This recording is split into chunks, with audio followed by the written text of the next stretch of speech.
সেইটো এসপ্তাহ প্ৰত্যেক দিনে চলিব নেকি এইটো? কিন্তু এডভান্সটো মানে হয়। অ উম, এসপ্তাহ কণ্টিনিউ আচ্ছা। অকণমান মই এটা বেলেগ এটা ক্লাছত আচলতে ব্যস্ত হৈ আছো, সেইটো কাৰণে আপোনাৰটো ল'ব পৰা নাই। নেক্সট কেতিয়া হ'ব আকৌ? সেইটো আৰু সেই কেণ্ডিডেট পালে হ'ব এতিয়া 17টামান আছে হা হা ঠিক আছে, এইটো কৰি লওকচোন বাৰু। স্ক্ৰীন দেখা পোৱা নাই না কি ক'লে? নাই, দেখা নাই।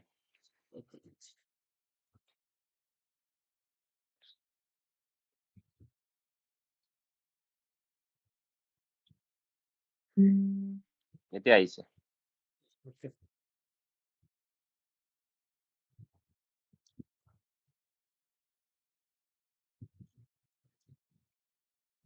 আজি আমি প্ৰথমতে মিউচুৱেল ফাণ্ডেৰে ষ্টাৰ্ট কৰিম, যিহেতু ঠিক এটা আছে। বেচিক ইনভেষ্টমেণ্টৰ ক্লাছ, গতিকে আমি ষ্টাৰ্টিং মানে বেচিকেৰে ষ্টাৰ্ট কৰি তাৰপিছত এডভান্সলৈকে যাম। গতিকে এজন বিগিনাৰ হিচাপে আপোনালোকে প্ৰথমতে মিউচুৱেল ফাণ্ডেৰে ষ্টাৰ্ট কৰিব পাৰে, আৰু সেইকাৰণে আমি মিউচুৱেল ফাণ্ডটো এৰি দিয়া নাই। মিউচুৱেল ফাণ্ড কি বুলি যদি আপোনাক কোনোবাই প্ৰশ্ন কৰে, তেতিয়াহ'লে মিউচুৱেল ফাণ্ড একোটা ফাণ্ড মেনেজাৰে মেনেজ কৰা ফাণ্ড হয়, য'ত মিউচুৱেল ফাণ্ডে আমাৰ পৰা পইচা লয়, আপুনি দিব, মই দিম, বা যোনে ইনভেষ্ট কৰিব বিচাৰে তেখেতসকলেই মিউচুৱেল ফাণ্ডত পইচা দিয়ে, আৰু সিহঁতে সেই পইচাটো লৈ আচলতে ষ্টক মাৰ্কেটতে ইনভেষ্ট কৰে। গতিকে মিউচুৱেল ফাণ্ড আৰু ডাইৰেক্ট ইনভেষ্টমেণ্টৰ এইটোৱে ডিফাৰেঞ্চ যে ডাইৰেক্ট ইনভেষ্টমেণ্টত আপোনাৰ হাতত কণ্ট্ৰলটো থাকে। আপুনি কোনটো ষ্টক ল'ব, কেতিয়া বিক্ৰী কৰিব, কেতিয়া কিনিব, এই গোটেইবোৰ আপোনাৰ কণ্ট্ৰলত থাকে। কিন্তু মিউচুৱেল ফাণ্ডক যিহেতু আপুনি পইচাটো দি দিব, সিহঁতে আপোনাৰ পইচাটো ক'ত লগাব সিহঁতৰ হাতত থাকে, আপোনাৰ হাতত কণ্ট্ৰল নাথাকে। গতিকে এজ এ ফাণ্ড মেনেজাৰ সিহঁতৰ এক্সপিৰিয়েঞ্চ বহুত বেছি আপোনাতকৈ, আৰু এক্সপাৰ্টো হয়। গতিকে তাৰ ফলত আপোনালোকৰ ৰিস্কটো কমি যায়। কিন্তু ডাইৰেক্ট ইনভেষ্টমেণ্ট যদি আপোনালোকে কৰে, যদি এক্সপাৰ্ট নহয়, তেতিয়াহ'লে কেতিয়াবা ৰিস্ক বেছি ল'বলগীয়া হয়, আৰু এইটো কেতিয়াবা লছৰ সন্মুখীন হ'বলগীয়া হয়। এক্সপিৰিয়েঞ্চ থকাৰ পিছত আপোনালোকে মিউচুৱেল ফাণ্ডত ইনভেষ্ট নকৰিলেও কথা নাই। যদি আপুনি নিজৰ পইচা নিজে মেনেজ কৰিব পৰা হৈছে, তেতিয়াহ'লে ডাইৰেক্ট ইকুইটিত ইনভেষ্টমেণ্ট কৰিব পাৰে। এতিয়া মিউচুৱেল ফাণ্ডত দুটা টাইপত আপোনালোকে ইনভেষ্টমেণ্ট কৰিব পাৰে। এটা হ'ল SIP আৰু এটা কয় লামচাম। SIP মানে হ'ল প্ৰত্যেক মাহতে আপোনালোকে এটা এমাউণ্ট যদি আপোনাৰ একাউণ্টৰ পৰা মিউচুৱেল ফাণ্ডত থ'ব বিচাৰে, কোনোবা এটা ডেটত 5 তাৰিখে হওক, 10 তাৰিখে হওক মাহত, আপুনি যদি চেলাৰিড পাৰ্চন হয়, তেতিয়াহ'লে কোনোবা এটা ডেট আপোনালোকে ফিক্স কৰি দিব পাৰিব, নাইবা বিজনেছ কৰিলে যেতিয়া কৰিব পাৰে। SIP যদি আপোনালোকে থয় আৰু একেলগে আপোনাৰ হাতত যদি কেতিয়াবা পইচা আহে, একেলগে থোৱাটোক কয় লামচাম, আৰু মাহে মাহে এটা এমাউণ্ট হৈ যোগ কয় SIP আপুনি 100ৰ পৰা ষ্টাৰ্ট কৰিব পাৰে। কিছুমান মিউচুৱেল ফাণ্ডত মিনিমাম 100, আৰু কিছুমানত মিনিমাম 500 থাকে, আৰু কিছুমানত 1000। আৰু এই দুটাৰ ভিতৰত কোনটো ভাল বা কোনটো বেয়া বুলি যদি প্ৰশ্ন কৰে, তেতিয়াহ'লে দুটাই আচলতে টাইমিং ডিপেণ্ডেণ্ট হয়। আপোনাৰ হাতত যদি পইচা একেলগে আহে, তেতিয়াহ'লে আপুনি লামচাম কৰিলে বেছি বেনিফিট পাব। কিন্তু এজ এ চেলাৰিড পাৰ্চন আপোনাৰ হাতত হয়তো একেলগে বহুত বেছি পইচা নাহে, গতিকে আৰু গোটেইখিনি পইচা আপোনাৰ ৰৈ নাযায়, এক্সপেন্সো থাকে মান্থলি। এক্সপেন্স কৰাৰ পিছত আপোনাৰ হাতত যিখিনি থাকে সেইখিনি আচলতে মিউচুৱেল ফাণ্ডত থয়। গতিকে সেই হিচাপৰ পৰা চালে SIP ভাল।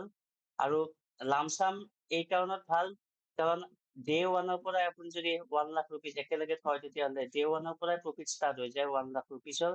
কিন্তু SIP যদি আপুনি পাৰ মান্থ 10,000 কৈ থয়, তেতিয়াহ'লে 10 মান্থতহে 1 লাখ হ'ব, আৰু প্ৰথম মাহটোত আপুনি 10,000ৰ পৰাহে এটা ইনকাম পাব, নেক্সট মান্থত 20,000ৰ পৰা পাব, তেনেকৈ বাঢ়ি বাঢ়ি গৈ থাকিব। কিন্তু শেষত আপুনি 1 লাখ পোৱালৈকে 10 মাহ লাগি গ'ল। গতিকে সেই হিচাপত SIPতকৈ লামচামটো ভাল। কিন্তু লামচাম সকলৰ হাতত যিহেতু নাথাকে, গতিকে আমি নৰ্মেলি SIPকে ৰিকমেণ্ড কৰোঁ। এতিয়া একেই কথা অলৰেডি কৈছোৱেই যে মিউচুৱেল ফাণ্ডত দুটা টাইপত কৰিব পাৰে, তাৰ ভিতৰত আপোনাক কোনটো চুইট কৰে আপুনি নিজেই বাছি ল'ব লাগিব।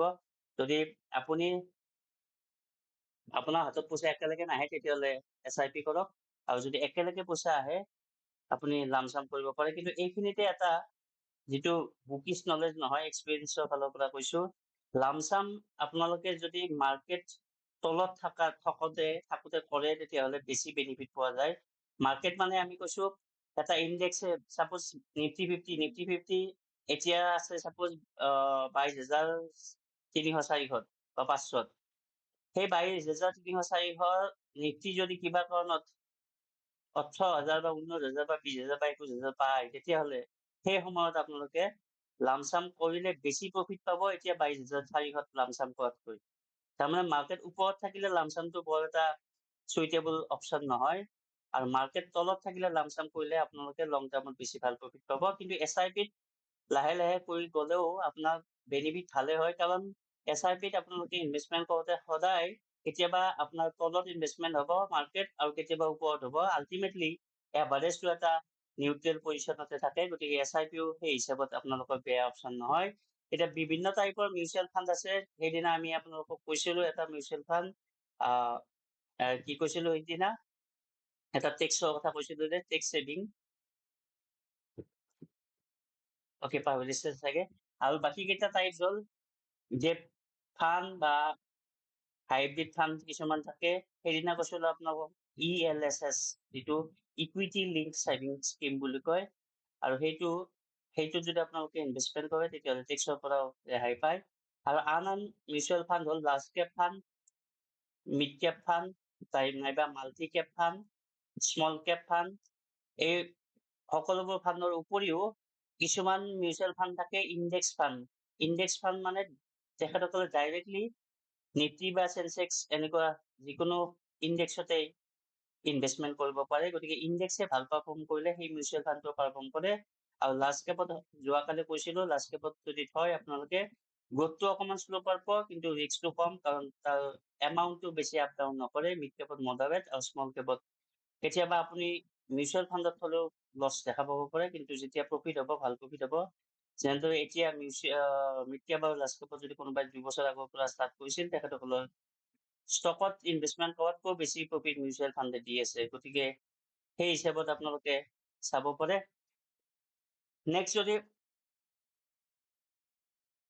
আমি কেইটামান কুৱেশ্যনৰ এনচাৰ দিবলৈকে যাওঁ, অলৰেডি আপোনালোকক দিলোৱে এটা, কোনটো কেতিয়া ভাল হয়, SIP ভাল হয় নে লামচাম ভাল হয়।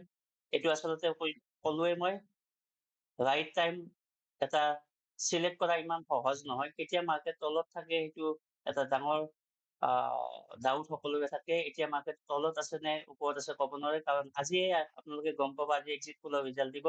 গতিকে এক্সিট পোলৰ মতে যদি যিটো কাৰেণ্ট গভমেণ্ট তেখেতসকলে ভাল চিট নাপায়, তেতিয়াহ'লে লগে লগে মাৰ্কেটে এতিয়া যিটো ওপৰত আছে সেইটো ওপৰত নহয়, বটম আকৌ হ'ব পাৰে। কিন্তু কাৰেণ্ট গভমেণ্ট যদি আহি যায়, যি ভাবিছে মানুহে তেনেকুৱা হয়, তেতিয়াহ'লে এইটোৱে বটম বুলি ধৰি ল'ব পাৰে। গতিকে ইমান ইজিও নহয় যে মাৰ্কেট বটম বা টপ কেতিয়া থাকে। সেইকাৰণে SIP কৰি গ'লে আপোনালোকৰ বেছি প্ৰব্লেম নহয়। গতিকে টাইমিং কৰাটো ইমান ইজি নহয়, আৰু টাইমিং যদি কৰিব পাৰিছে তেতিয়াহ'লে আপুনি অবভিয়াছলি ছাকচেছ হ'ব। গতিকে আৰু এটা ক'লোৱে, একেলগে মাৰ্কেটত ইনভেষ্টমেণ্ট কৰোঁতে তলত কৰিব পাৰিলে ভাল, কিন্তু কৰাটো ইমান ইজিলি নহয়। গতিকে আপোনালোকে SIP ৰেগুলাৰলি কৰি যাব পাৰে। এতিয়া এটা এক্সাম্পলৰ সৈতে আপোনালোকক ক'বলৈ গৈছো, আমি আগৰ ৱৰ্কশ্বপটো কৈছিলো ৰিয়ান পৰাগ, যিটো অসমৰ বেটছমেন, তেখেতে বহু দিনৰ পৰাই ৰাজস্থান ৰয়েলছত খেলি আছিল। কিন্তু আপোনালোকে যদি তলত চাৰ্টখন চাই 2019ত তেখেতক দিছিল 20 লাখ ৰুপিজ, 20 লাখ, 21তো 20 লাখ, তাৰপিছত 22ত ইমান দিছিল, আৰু এইবাৰ চাগে 4 লাখৰ ওপৰত তেখেতক 4 crores ওপৰত দিছে তেখেতক। কিয় দিছে? কাৰণ তেখেতে এতিয়া আগতকৈ ভাল পাৰফৰ্ম কৰিছে আৰু কৰিব পাৰিব বুলিয়ে তেখেতৰ ভেলু বাঢ়ি গৈছে। কিন্তু যদি তেখেতক আগৰ পৰা 20 লাখ যেতিয়া দি আছিলে, তেতিয়া যদি তেখেতক ভাল পাৰফৰ্ম নকৰাৰ কাৰণে উলিয়াই দিলেহেঁতেন, তেতিয়াহ'লে এতিয়া যিটো তেখেতে পাৰফৰ্ম কৰিছে সেই পাৰফৰ্মেঞ্চটো ৰাজস্থান ৰয়েলছে নাপালেহেঁতেন। তাৰমানে আল্টিমেটলি ৰাজস্থান ৰয়েলছে ৰিয়ান পৰাগৰ নামত SIP কৰি গৈ আছিল এটা এমাউণ্ট, আৰু শেষত এটা লং টাৰ্ম যিহেতু তেখেতৰ ওপৰত বিট কৰিলে, ধৈৰ্য ধৰিলে আৰু তাৰ ফল পালে, ঠিক তেনেকে SIPত যদি আপোনালোকে লাহে লাহে পইচা থৈ যায়, আল্টিমেটলি লং টাৰ্মত ভাল প্ৰফিট আপুনি ৰিয়ান পৰাগে যেনেদৰে ৰাজস্থান ৰয়েলছক বেনিফিট দিলে, ঠিক তেনেকে আপোনাৰ পইচাও আপোনাক ভাল বেনিফিট দিব। এইফালে এইজন কোন হয় আপোনালোকে জানে চাগে, অষ্ট্ৰেলিয়াৰ প্লেয়াৰ, এইবাৰ IPL-ত হাইষ্ট এখেতকে দিছিলে 20.5 crores। এইটো আচলতে লামচামৰ এক্সাম্পল। তেখেতৰ নামত 20.5 crore এবাৰতে দিছে। গতিকে তেখেতে যদি ভাল পাৰফৰ্ম নকৰিলেহেঁতেন তেতিয়াহ'লে লছ হ'লহেঁতেন, কিন্তু তেখেতে এইবাৰ ভাল পাৰফৰ্ম কৰিলে, গতিকে ছানৰাইজাৰ হায়দৰাবাদতো প্ৰফিট হ'ল, কাৰণ সময়টো ভাল আছিল আৰু তেখেতে পাৰফৰ্মেঞ্চো ভাল কৰিলে। গতিকে এইটো আপোনালোকে লামচামৰ লগত এক্সাম্পল ল'ব পাৰে, আৰু আনফালে ৰিয়ান পৰাগক SIP। গতিকে টাইমৰ ডিফাৰেঞ্চত দুটাই বেলেগ বেলেগ পাৰফৰ্ম কৰিলে, গতিকে দুটাই আল্টিমেটলি প্ৰফিটতে থাকিলে। এতিয়া আহি এইখিনি ক'লোৱে, লামচাম আৰু SIP ডিফাৰেঞ্চটো ক'ত, বেনিফিটটো ক'ত। বেনিফিট এইখিনিতে হ'ব যে যদি আপুনি SIP কৰে তেতিয়াহ'লে আপোনালোকে কোনো মাৰ্কেট চাই থাকিব লগা নহয়, যেতিয়া আপুনি ইনভেষ্টমেণ্ট কৰিব পাৰিব। এভাৰেজ অবভিয়াছলি হ'ব, কাৰণ কেতিয়াবা মাৰ্কেট তলত থাকোঁতে আপোনাৰ SIP হ'ব, আৰু কেতিয়াবা মাৰ্কেট ওপৰত থকাত হ'ব। গতিকে আল্টিমেটলি আপুনি এভাৰেজিং ভালেই পাব, আৰু লাহে লাহে আপোনালোকে ইনভেষ্টমেণ্ট যিহেতু কৰিব, আপোনাৰ ইনভেষ্টমেণ্ট এটা হেবিট হৈ যাব, আৰু শেষত এটা ভাল পাৰফৰ্মেঞ্চ আপোনালোকে SIP কৰিলে পাব। গতিকে SIP কৰাটো এইকাৰণে আমি আপোনালোকক ছাপোৰ্ট কৰোঁ, কাৰণ সকলোৰে হাতত একেলগে পইচা নাথাকে, কিন্তু কম কম পইচা মাহে মাহে সকলোৰে হাতত আহিব পাৰে। গতিকে যিখিনি পইচা আহিছে, যিখিনি ছেভিং হৈছে, সেইখিনি আপোনালোকে SIP কৰি মিউচুৱেল ফাণ্ডত আপোনাৰ এটা হেণ্ডচাম এমাউণ্ট জেনেৰেট কৰিব পাৰে।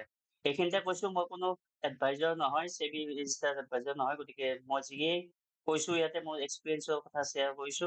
আপোনালোকে শ্বেয়াৰ বাই চেল কৰোঁতে নিজৰ ফাইনেন্সিয়েল এডভাইজাৰক সুধি ল'ব।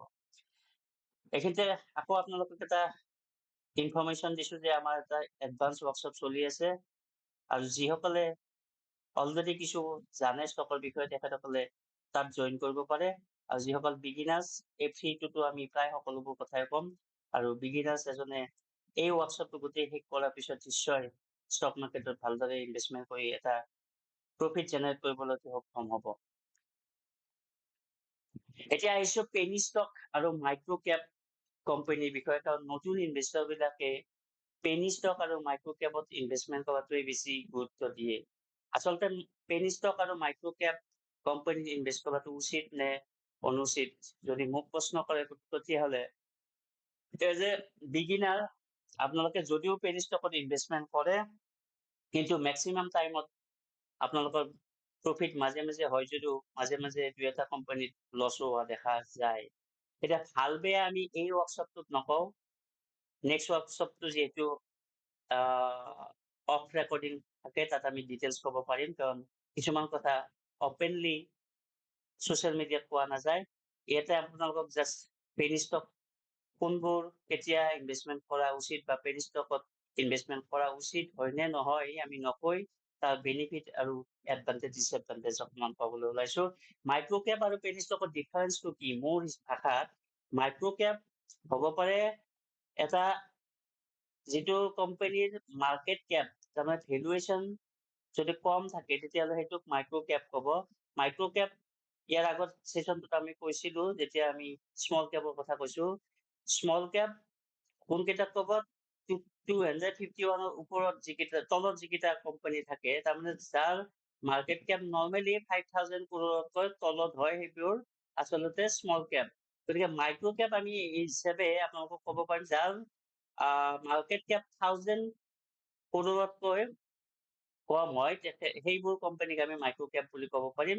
তাৰমানে এটা নতুনকৈ লিষ্টিং হোৱা কোম্পানী, যাৰ বিজনেছ এতিয়ালৈকে বহুত বেছি বঢ়া নাই, কিন্তু পিছলৈকে গ্ৰোথ পটেনচিয়েল আছে, যাৰ পাৰফৰ্মেঞ্চ হয়তো পিছলৈকে বাঢ়িব, যাৰ মাৰ্কেট কেপ পিছলৈকে বাঢ়িব, সেইবোৰ হ'ল মাইক্ৰ' কেপ। পেনী ষ্টকত ডাইৰেক্ট ইনভেষ্টমেণ্ট কৰাতকৈ আপোনালোকে যদি মাইক্ৰ' কেপত ইনভেষ্টমেণ্ট কৰে তেতিয়াহ'লে ৰিস্ক বহুতখিনি কমি যায়। পেনী ষ্টক কোনবোৰ? পেনী আচলতে US ৱৰ্ড হয়, US ৰ পৰা অনা। 100 penny is equal to $1, তাৰমানে US ৰ এই কনচেপ্টটোক লৈ আমি ষ্টক মাৰ্কেটত পেনী ষ্টক বুলি কওঁ, কিন্তু মেক্সিমাম পেনী ষ্টকে আচলতে লছ মেকিং কোম্পানী হয়। আপোনালোকে যেতিয়া পেনী ষ্টক চাব, তাৰ মাৰ্কেট কেপ প্ৰথমতে চাই ল'ব। যদি মাৰ্কেট কেপ বহুত বেছি, সি আচলতে মাৰ্কেট কেপ হিচাপত লাৰ্জ কেপে হ'ব লাগিছিল, কিন্তু তাৰ বহুত ধাৰ আছে বা কিছুমান মেনেজমেন্টৰ ফল্টৰ কাৰণে ফ্ৰড কৰিছে তেখেতসকলে, সেইবোৰৰ কাৰণেহে তাৰ মাৰ্কেট কেপ ওপৰত থকাৰ পিছতো সি লছৰ সন্মুখীন হৈ আছে। গতিকে তেনেকুৱা পেনী ষ্টকত আপোনালোকে ইনভেষ্টমেন্ট কৰিব নালাগে। পেনী ষ্টক যদি ইনভেষ্টমেন্ট কৰে তেতিয়াহ'লে মাইক্ৰ কেপ কোম্পানী চিলেক্ট কৰিব, য'ত গ্ৰোথ পটেনচিয়েল থাকে, low market cap, newly listed company, য'ত ৰিস্ক বেছি থাকিব, কিন্তু ৰিস্কৰ লগতে যদি আপোনালোকে 10টা কোম্পানীয়ে মাইক্ৰ কেপ চিলেক্ট কৰে, তাৰ ভিতৰত যদি 2টা কোম্পানী উঠি যায় তেতিয়াহ'লে বাকী 8টা লছ খালেও 2টা কোম্পানী যিমানখিনি প্ৰফিট পাব 8টাত লছ খালেও একো প্ৰব্লেম নাই। গতিকে ৰিস্ক অবভিয়াছলি থাকিব, ৰিস্ক যিহেতু বেছি আছে আপোনালোকে ৰিৱাৰ্ডো বেছি পাব, প্ৰফিটো বেছি পাব। For example Net Avenue Technology বুলি এটা কোম্পানী আছে, যদিও ইয়াৰ নাম লৈছো, আপোনালোকে এই কোম্পানীটো ডাইৰেক্ট বাই বা চেল নকৰিব, নিজৰ ফাইনেন্সিয়েল এডভাইজাৰক সুধি ল'ব। 44 কৰোৰৰ এটা মাৰ্কেট কেপ, এটা নতুনকৈ লিষ্টিং হোৱা কোম্পানী, গতিকে এই কোম্পানীটো আমি মাইক্ৰ কেপ হিচাপে আপোনালোকক ক'ব পাৰো। ঠিক তেনেকে যদি আপোনালোকে ভোডাফোন আইডিয়া এইবোৰ কোম্পানী চাই, য়েছ বেংক, এইবোৰৰ কিন্তু মাৰ্কেট কেপ বহুত বেছি। ফৰ এক্সাম্পল য়েছ বেংকৰ মাৰ্কেট কেপ 66,741 কৰোৰ আৰু ভোডাফোনৰ 66,010 কৰোৰ। গতিকে এই দুটা একচুৱেলি পেনী ষ্টক নহয়, যদিও আমি পেনী ষ্টক বুলি কওঁ, কাৰণ ইয়াৰ ভেলু মানে ষ্টকৰ প্ৰাইচ 10 টকা, 12 টকা বা 20 টকা। গতিকে প্ৰাইচ হিচাপে আপোনালোকে পেনী ষ্টকক পেনী বুলি নকব। মাৰ্কেট কেপ যদি কম হয় তেতিয়াহ'লে সেই ষ্টকবোৰহে আচলতে মোৰ হিচাপত পেনী, কিন্তু প্ৰাইচ যদি কম থাকে, মাৰ্কেট কেপ বহুত বেছি থাকে, তেতিয়াহ'লে আল্টিমেটলি তাৰ মিনিংটোৱে হ'ল যে কোম্পানীটো ধাৰ আছে আৰু হয়তো কিছুমান কোম্পানীত আগতে ফ্ৰড হৈছে, এতিয়া আপোনালোকে হয়তো ষ্টাডি কৰা নাই, গতিকে সেইবোৰ কোম্পানী আপোনালোকে এভইড কৰিলেও প্ৰব্লেম নাই। পেনী মানে মাইক্ৰ কেপ ইনভেষ্ট কৰিব যদি বিচাৰে কৰিব পাৰে এজ এ পেনী ষ্টক, যাৰ মাৰ্কেট কেপ কম, কিন্তু ধাৰ থকা কোম্পানী আপোনালোকে ইনভেষ্টমেন্ট কৰা এই কাৰণে অনুচিত, কাৰণ সেই কোম্পানীটো এটা সময়ত ডাঙৰ কোম্পানী আছিল আৰু ডাঙৰ কোম্পানী থাকোতে তাত বহুত ইনভেষ্টৰে ইনভেষ্টমেন্ট কৰিছিল আৰু তেখেতসকলে হয়তো চেল কৰিবলৈকে চান্সে পোৱা নাই। গতিকে এতিয়া যদি 13 ৰুপিজ আজি য়েছ বেংক বা ভোডাফোনৰ হয়, সি যেতিয়া 15 ৰুপিজ পাবগৈ, তেতিয়াই 15 ৰুপিজতো বহুত চেলাৰ ৰখি আছে, কাৰণ তেখেতসকলৰ যদি লছৰ সন্মুখীন হৈ আজি 2, 4, 5 বছৰ ৰখি আছে। গতিকে 15 ৰুপিজত আকৌ কোনোবাই চেল কৰিব, 16 ৰুপিজ যোৱালৈকে আকৌ চেল কৰিব, 17 যোৱালৈকে আকৌ কোনোবাই চেল কৰিব, আল্টিমেটলি সেই কোম্পানীটোৰ প্ৰাইচ আকৌ 13 ৰুপিজ বা 12 ৰুপিজলৈকে আহি যাব। গতিকে যিহেতু লছ মেকিং কোম্পানী, তাত চেলাৰ বহুত থাকে আৰু বহুত বেছি চেলাৰ থকাৰ কাৰণে তাৰ ষ্টকৰ প্ৰাইচ ওপৰলৈকে যোৱাৰ কিছু অসুবিধা হয়। গতিকে এইবোৰ ভেৰি ভেৰি হাই ৰিস্কি কোম্পানী, যদিও কেতিয়াবা ব্লাইণ্ডলি বুল মাৰ্কেটত এইবোৰ ষ্টক পাৰফৰ্ম ভাল কৰে, কিন্তু আল্টিমেটলি কেতিয়াবা আপোনালোকে হয়তো বেছি যদি এমাউণ্ট এটা লছ মেকিং কোম্পানীত ইনভেষ্টমেন্ট কৰি দিয়ে, তেতিয়াহ'লে ভালেখিনি লছ আপোনালোকে ল'বলগীয়া হ'ব পাৰে। গতিকে লছ মেকিং পেনী মানে আপোনালোকৰ মতে ষ্টকৰ প্ৰাইচ কম থাকিলে সেই কোম্পানীটো ভাল নহয়, কিন্তু যদি ষ্টকটো সৰু হৈ থাকে মাইক্ৰ কেপ, তাৰ যদি মাৰ্কেট কেপ কম থাকে, নিউলি লিষ্টেড কোম্পানী পেনী হিচাপে আপোনালোকে ইনভেষ্টমেন্ট কৰিব পাৰে। কাৰোবাৰ ডাউট আছে?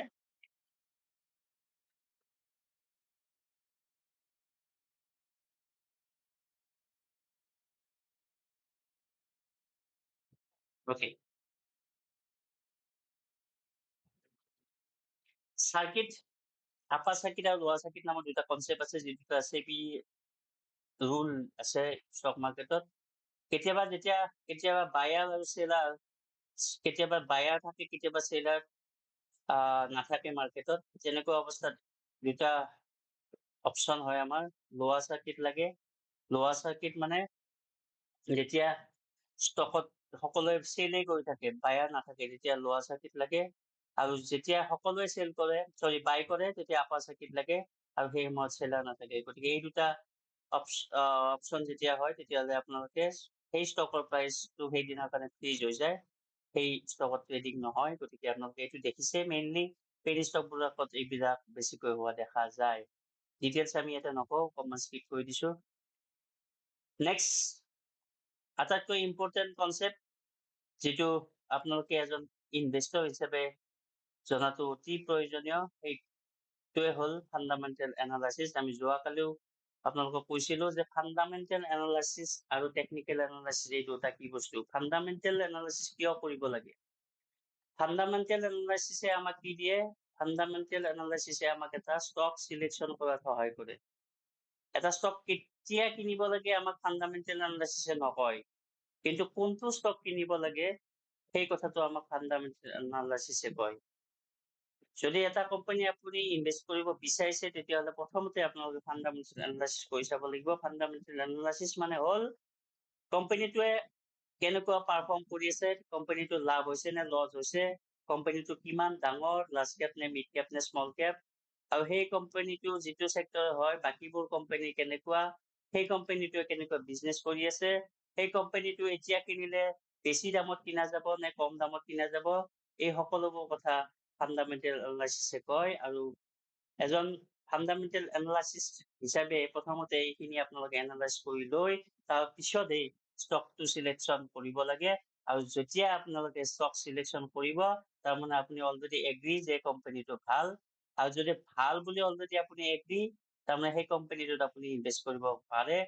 আৰু ইনভেষ্টমেণ্ট যিহেতু কৰিছে তেতিয়াহ'লে কোম্পানী এটা ভাল হোৱাৰ বাবে আপুনি ইনভেষ্টমেণ্ট কৰিছে, গতিকে অতি সোনকালে চেল কৰিব নালাগে। যদি ষ্টকৰ প্ৰাইচ কিবাখনত কমিও যায় তথাপিতো আপোনালোকে ধৈৰ্য ধৰিব লাগিব, কাৰণ আপুনি অলৰেডি তাক এগ্ৰি কৰিছে এটা ভাল কোম্পানী বুলি।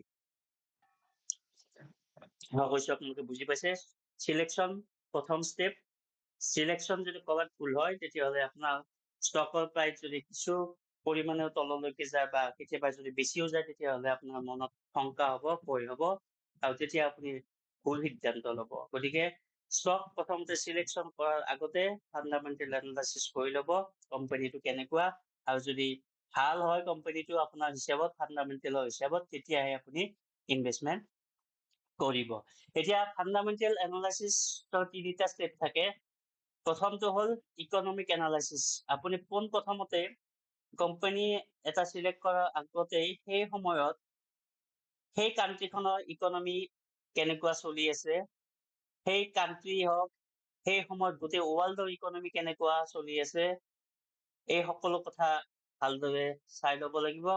ফৰ এক্সাম্পল আপোনালোকে যদি কভিডৰ সময়ত এজন ইনভেষ্টৰে কি কৰিলেহেঁতেন সোধে, তেতিয়াহ'লে যেতিয়া কভিড ষ্টাৰ্টিং হৈছিল তেতিয়া গোটেই ৱৰ্ল্ডতে এটা বেয়া পেণ্ডামিক চিটুৱেশ্যন হৈছিল, সেই সময়ত হয়তো সকলোৱে ভয় খালেহেঁতেন।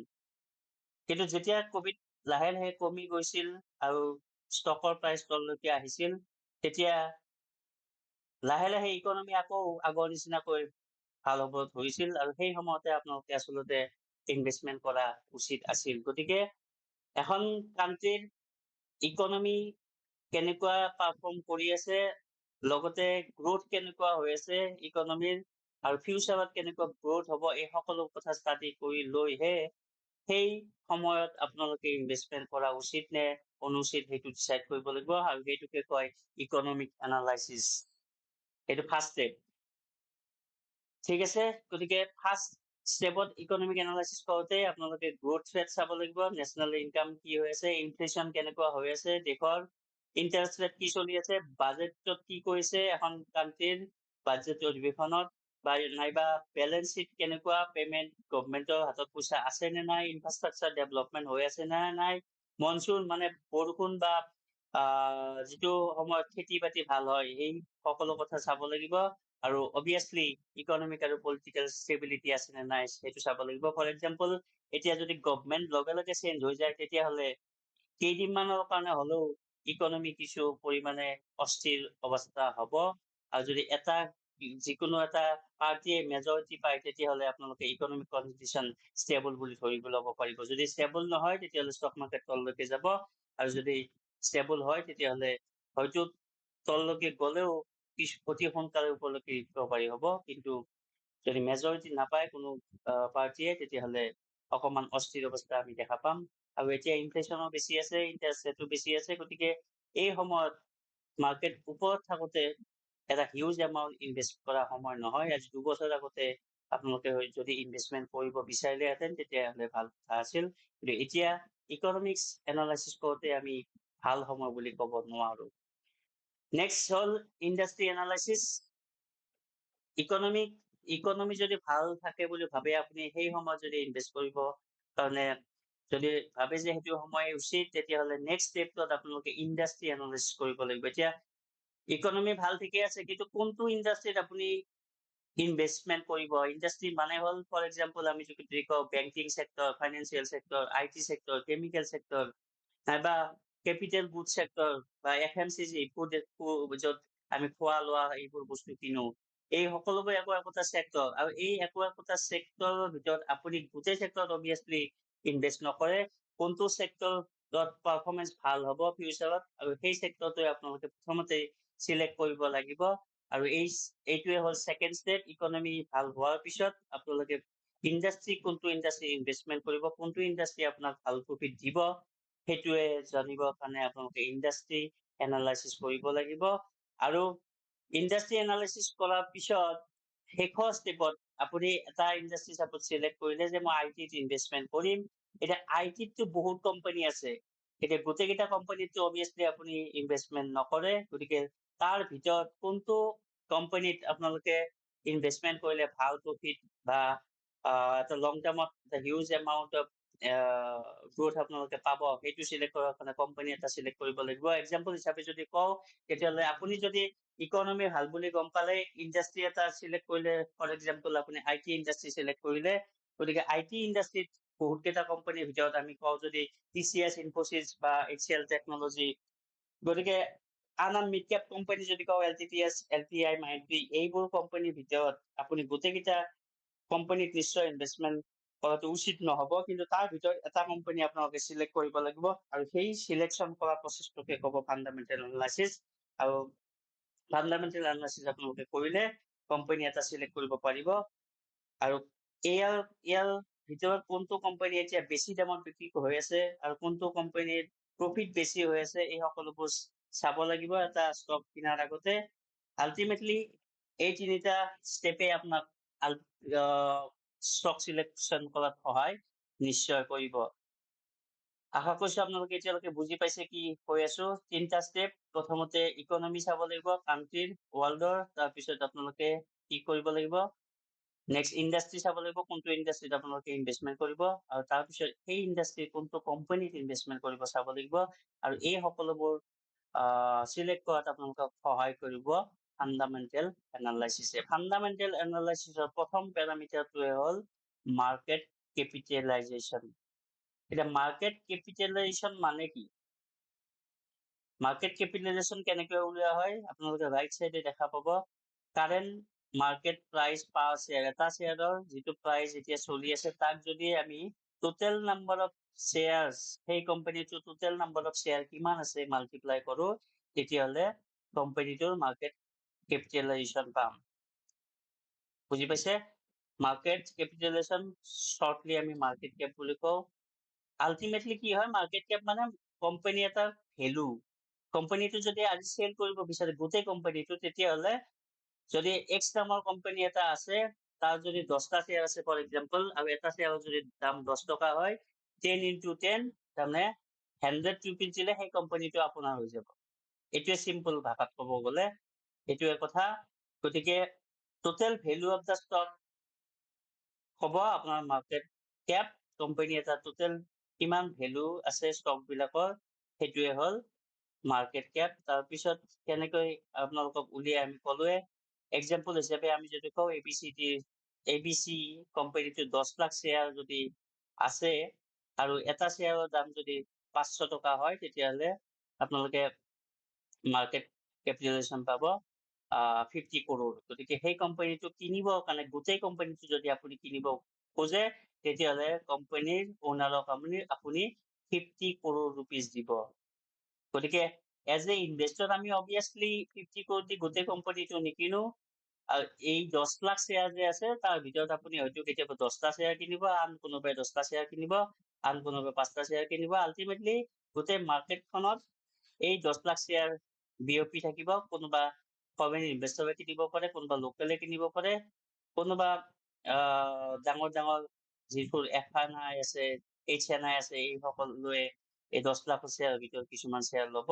কিন্তু গোটেইখিনি মাল্টিপ্লাই আৰু কৰিলে আপোনাৰ ষ্টকৰ প্ৰাইজৰ লগত মাৰ্কেট কেপিটেলাইজেশ্যন পাব। এইটোৰ ওপৰত ভিত্তি কৰিয়ে আপোনালোকে স্মল কেপ, মিড কেপ যে লাৰ্জ কেপ আমি কৈছিলো সেই কেলকুলেশ্যনটো কৰিব পাৰে। যদি হাইয়েষ্ট মাৰ্কেট কেপ থাকে তেতিয়াহ'লে সেইটো লাৰ্জ কেপত থাকিব, আৰু তেনেকুৱা হাইয়েষ্ট মাৰ্কেট কেপ থকা টপ 100 কোম্পানীক আমি লাৰ্জ কেপ বুলি কওঁ।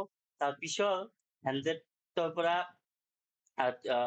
251লৈকে আমি মিড কেপ বুলি ক'ম, আৰু 250ৰ পিছত যিবোৰ কোম্পানী আছে সেইবোৰ আপোনাৰ স্মল কেপ। গতিকে মাৰ্কেট কেপিটেলাইজেশ্যন প্ৰথমতে ফাণ্ডামেণ্টেল এনালাইচিছত চাব লাগিব। এটা ষ্টক কিনাৰ আগতে আপোনালোকে কোম্পানীটো কিমান ডাঙৰ মাৰ্কেট কেপিটেলাইজেশ্যন চালে গম পাই যাব। যদি হিউজ নাম্বাৰ অফ কৰোৰ্ছ ৰুপিজ তেতিয়াহ'লে কোম্পানীটো ভেলুৱেশ্যন হয়, তেতিয়াহ'লে এইটো এটা লাৰ্জ কোম্পানী, আৰু লাৰ্জ কোম্পানীত আপোনালোকে ইনভেষ্টমেণ্ট কৰিলে যিটো ৰিস্ক অকণমান কম থাকিব। কিন্তু লাৰ্জ কেপত অবভিয়াছলি প্ৰফিটো কম থাকে। কিয় প্ৰফিট কম থাকে যদি আপোনালোকে সোধে, তেতিয়াহ'লে ফৰ এক্সাম্পল আমি যদি কওঁ যে ৰিলায়েন্স ইণ্ডিয়া যিটো মুকেশ আম্বানীহঁতৰ কোম্পানী, মুকেশ আম্বানী কোম্পানী ইমানেই ডাঙৰ হৈছে যে তেখেতসকলে এতিয়া কোনটো পাৰ্টত চাব বা কোনটো পাৰ্ট নাচাব বা ক'ত কোনে কাম কৰি আছে এইবোৰ হিচাপ ল'বলৈকে তেখেতসকলৰ সময় নাই। কিন্তু এটা সৰু কোম্পানী যাৰ 10 লাখ মাৰ্কেট কেপিটেলাইজেশ্যন আছে, মাৰ্কেট কেপ 10 লাখ, আৰু তাৰ এমপ্লয় চাপোজ 10টা আছে, গতিকে 10টা এমপ্লয়ক চাবৰ কাৰণে তেখেতসকলে দিনে ৰাতিয়ে এমপ্লয়ৰ লগত লাগি থাকিব, আৰু 10 লাখৰ পৰা 20 লাখ কৰিব যিমান কম সময় লাগিব, সেই যে 100 কৰোৰ ৰুপিছৰ পৰা 200 কৰোৰ কৰিবলৈকে বহুত বেছি লাগিব। কাৰণ তাত গ্ৰোথ অলৰেডি গৈ আছে, আৰু ক'ত গ্ৰোথ কৰিব কোনো ঠাই নাথাকে ডাঙৰ হৈ যোৱাৰ পিছত। কিন্তু সৰু কোম্পানী এটা ডাঙৰ হ'বৰ কাৰণে বহুত নতুন নতুন ঠাইত ইনভেষ্টমেণ্ট কৰিব পাৰে, আৰু নতুন নতুন মানুহৰ লগত লাগি তেখেতসকলে কোম্পানী ডাঙৰ কৰিব পাৰে। আৰু সেইকাৰণে স্মল কেপত গ্ৰোথটো বেছি পোৱা যায়। কিন্তু স্মল কেপত যদি আপুনি ইনভেষ্টমেণ্ট কৰে যাৰ মাৰ্কেট কেপ সৰু, মাইক্ৰ কেপ, তেতিয়াহ'লে কেতিয়াবা কোম্পানী এটা যদি লছ হয়, বেছি লছ হৈ যায়, তেখেতসকলে বিজনেছ গ্ৰ' কৰিব নোৱাৰে কিবা কাৰণত, তেতিয়াহ'লে বন্ধ হৈ যাব পাৰে। গতিকে সেই হিচাপে স্মল কেপত ৰিস্কটো অকণমান বেছি হৈ যায়। গতিকে আশা কৰিছো মাৰ্কেট কেপ কিয় লাগে, কেনেদৰে ষ্টাডি কৰিব লাগে আপোনালোকে বুজি পাইছে। নেক্সট হ'ল এটা ইম্পৰ্টেণ্ট পেৰামিটাৰ। এই পেৰামিটাৰটো কিয় চাব লাগে? এই পেৰামিটাৰটো আপোনাক ক'ব যে কোম্পানী এটা বেছি দামত আপুনি কিনি আছে, মানে শ্বেয়াৰৰ কথা কৈছো, কোম্পানী এটা শ্বেয়াৰ বেছি দামত কিনি আছে নে কম দামত কিনি আছে।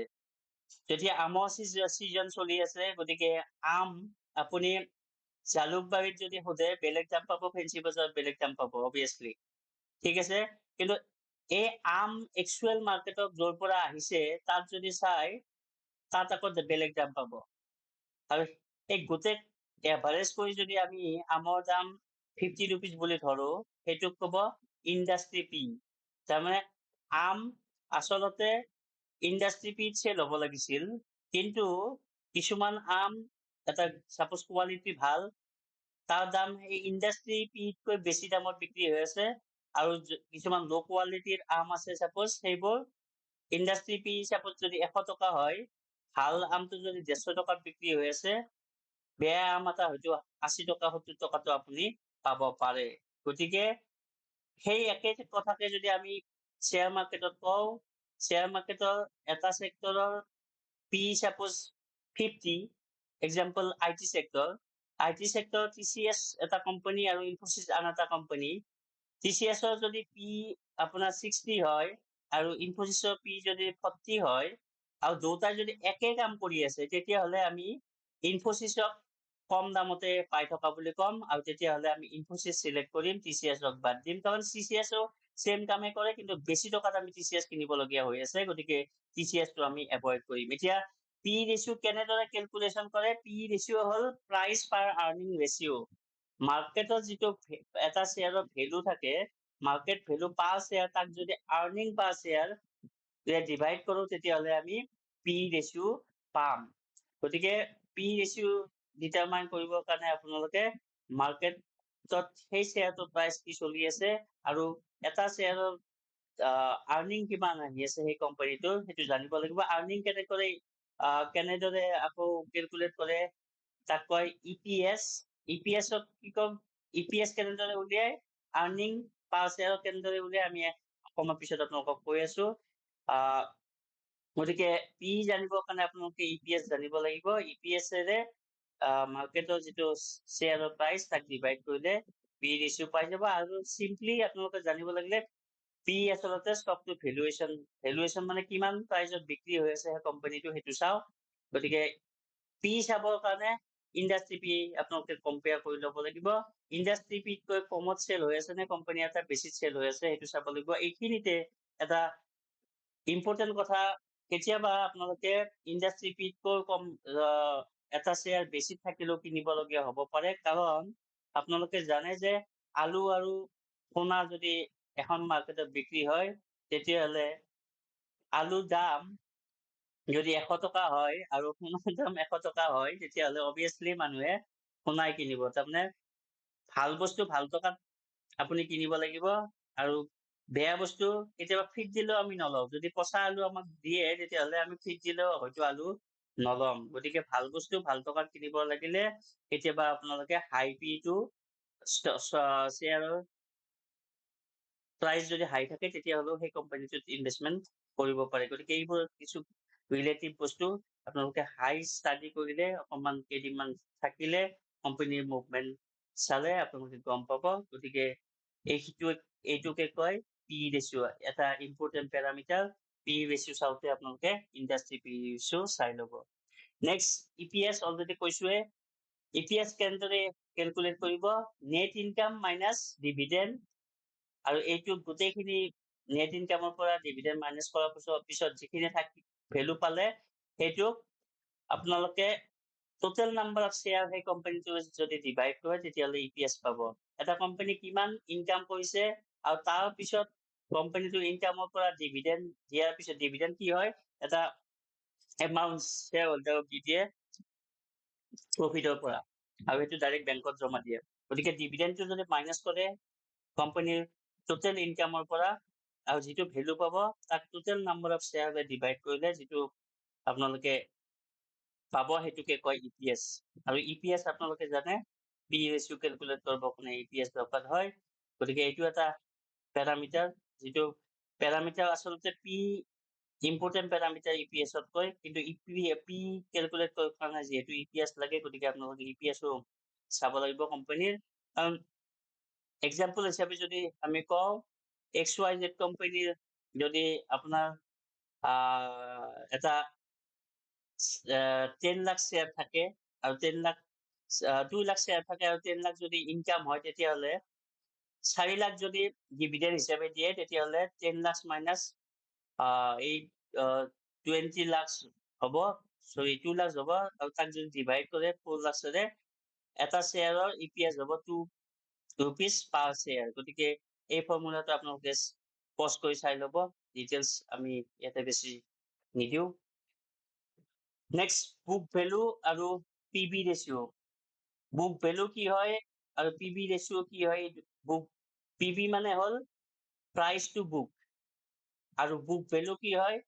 যেতিয়া কোম্পানী এটা লিষ্টিং হয় প্ৰথমতে বেলেঞ্চ শ্বীটত যিটো বুক ভেলু থাকে, কোম্পানীটোৰ সেইটোকে কয় বুক ভেলু। আমি যদি এক্সাম্পল হিচাপে লওঁ তেতিয়াহ'লে এটা মেচিনৰ যদি 2 লাখ কষ্ট হয় আৰু এটা মেচিন কিনাৰ পিছতে আপোনালোকে জানে এখন গাড়ী কিনিলে 2 দিনমান পিছতে আপোনালোকৰ দাম কমি যায়। ঠিক তেনেকে মেচিনটো কিনাৰ পিছত 2 লাখ টকা দি কিনিছিল, কিন্তু লাহে লাহে তাৰ দামটো অকমান কমি যাব, কাৰণ পুৰণা হোৱাৰ লগে লগে মেচিনটো যি 2 লাখত কিনিছিল সেই 2 লাখ নাপায়। গতিকে ভেলু কমি গ'ল চাপ'জ 50,000, তেতিয়াহ'লে কোম্পানীটোৰ যিটো বুক ভেলু থাকিব কোম্পানীটোত সেই মেচিনটোৰ 1.5। তাৰমানে এতিয়া যদি সেই কোম্পানীটো বিক্ৰী কৰে তেতিয়াহ'লে আপুনি 1.5 লাখহে পাব, কিন্তু কিনিছিল 2 লাখত। 2 লাখ কিনাৰ পিছত তাৰ ভেলু কমি গৈ যিটো একচুৱেল ভেলু থাকিল সেইটোৱে কোম্পানীটোৰ বুক ভেলু। আৰু এইটো ৰেচিঅ'ত যেতিয়া আমি কেলকুলেট কৰো পিবি হ'ল প্ৰাইচ টু বুক। এই ৰেচিঅ'ত যদি কেলকুলেট কৰো কেনেদৰে কেলকুলেট কৰিম? টোটেল যিটো ভেলু হয় কোম্পানীটোৰ তাৰ পৰা লাইবিলিটি হ'ল যিটো খৰচ, কোম্পানী এটা যিটো খৰচ আহি যায় পিছত, কোম্পানীটো ষ্টাৰ্ট কৰোঁতে অবভিয়াছলি খৰচ বেছি নাথাকে, কিন্তু লাহে লাহে মেইনটেনেন্সৰ কাৰণে খৰচ থাকে, এমপ্লয়ৰ খৰচ থাকে, কিবা কিবি থাকে। এইবোৰ কৰাৰ পিছত যিটো ভেলু থাকিব, টোটেল ভেলুৰ পৰা এই যে লাইবিলিটি মাইনাছ কৰিলে যিটো পাই যাওঁ সেইটো বুক ভেলু বুলি কয়, আৰু তাৰ ৰেচিঅ' যেতিয়া উলিয়াম সেইটো ৰেচিঅ'টোকে ক'ব আপোনাৰ পিবি ৰেচিঅ'। গতিকে আজিলৈকে আমি এইখিনিতে সমাপ্ত কৰিছো। আমাৰ ছেকেণ্ড ৱৰ্কশ্বপটো আছে, আৰু যিহেতু পাৰ্টিচিপেট ফৰ্ম আছে ইয়াতে, আমি নেক্সট ফাণ্ডামেণ্টেল এনালাইচিছৰ আন পেৰামিটাৰবোৰ নেক্সট ছেশ্যনত আলোচনা কৰিম। আশা কৰিছো আপোনালোকে বুজি পাইছে। যদি কাৰোবাৰ কিবা সুধিবলগীয়া আছে সুধিব পাৰে, আৰু নাই যদি আজিলৈকে ইমানতে সমাপ্ত কৰিছো। ধন্যবাদ।